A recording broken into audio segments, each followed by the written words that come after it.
এটা সত্য যে পুরুষের 4 বিয়ের হুকুম আমাদের ধর্ম অধিকার দিয়েছে, কিন্তু এটাও সত্য যে একটা পুরুষকে দ্বিতীয় বিয়ের জন্য বাধ্য করে একজন নারী।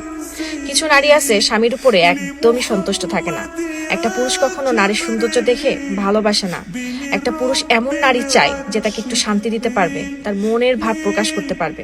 আর পুরুষ এই সব যেখানেই পাবে সেখানে ছুটে চলে যাবে, হোক বিয়ের বয়স 10 মাস এবং 10 বছর, তাতে কোনো যায় আসে না।